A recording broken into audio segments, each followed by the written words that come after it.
It's not quite Frost Nixon, but it's something. It's Scoop, and it's about getting that interview with Prince Andrew about Jeffrey Epstein. So it's again, it's kind of like the same thing. It's adjacent. If you thought Frost Nixon was cool, then you're probably alone. Anyway, click subscribe because we're going to talk about Scoop. This film stars uh, no one, but it has Rufus Sewell, Gillian Anderson, Ramla Garai, and Billy Piper among the cast. Um, it's one of those films where it's really sort of an indistinguishable lead. Rufus plays Prince Andrew. He's not really the lead. They kind of, I mean, they show him a lot, but there is no protagonist. The film just bounces around between all these different characters and showing them like during this period of time, from the moment that a photo is shot of Andrew with Jeffrey Epstein all the way through Epstein's numerous convictions and the rumors and the news stories, and somebody finally convincing Andrew that, like, yeah, we'll give you an hour and you can use it to try to sway the public's favor.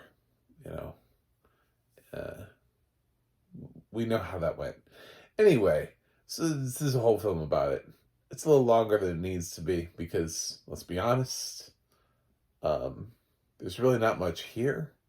It's all about like landing this interview and crafting this interview. It's less about like uncovering the Jeffrey Epstein scandal.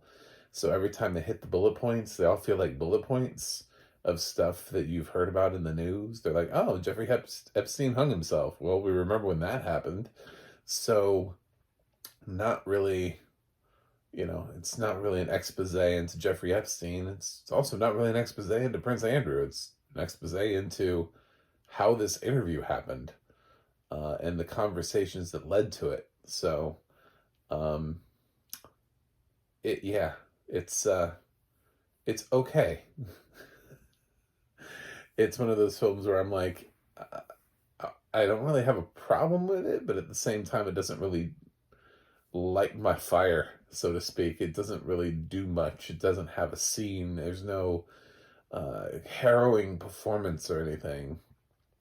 I compared it to Frost Nixon. At least with Frost Nixon, I can kind of remember the performances from Michael Sheen and Frank Langella, and hold on to those as being sort of like good performances in the moment. This doesn't even really have that. It doesn't even have the interview to recreate. It's kind of about getting to the interview. So anyway, don't confuse this also with the other film called Scoop that Woody Allen directed. It's in case you forgot that Woody Allen directed a film with Hugh Jackman. He did. So that's out there in the world. Um, Now people are going to be like, what? He did what?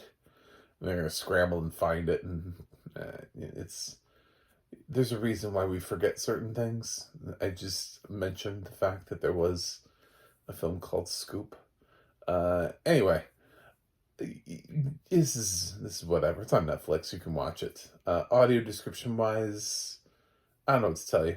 This film really is pretty easy, and it follows it pretty easy. Um, it's let's talk about the photographer who's about to take the shot of a lifetime. Oh, okay, done. Did that. Let's talk about some people talking in a room together. Okay, we got that done. I mean, it's not really. It's not current, but it's also not that far in the past. So it's like within the last 10 years. So it's not like you have to spend a whole lot of time like describing people's wardrobe choices either. Because we're not in medieval times. It's not a fantasy or sci-fi film. It's pretty easily described. It's not written by Aaron Sorkin, so the dialogue doesn't flow at you. It's not hitting you like a rapid fire dialogue. This is just an okay film, and it's described well. Um, I don't think anybody's really going to talk about or remember this film at the end of the year because I don't know that there's anything here. At least with Shirley, you can look at a couple of the performances and be like, "Wow, those were good performances." With Scoop, I'm like, I got nothing here. I don't know. Um, I don't know where this would show up in anything. Um, that TV film best uh, made for TV film category at the Emmys, maybe because it's pretty light. So I could see something like this that has a little bit of has a slight feeling of gravitas. I could see that maybe filling like a fifth spot and be like, oh, Scoop from Netflix, of course. Why not? It's about news, so that makes sense. Anyway, I'm gonna give Scoop a B minus. I don't really have anything. I don't have much to really talk about or think about here. It's just like this is a film. I'm not really sure why, but it is cool. Anyway, thanks for watching. Thanks for subscribing, and I'll see you guys on the other side.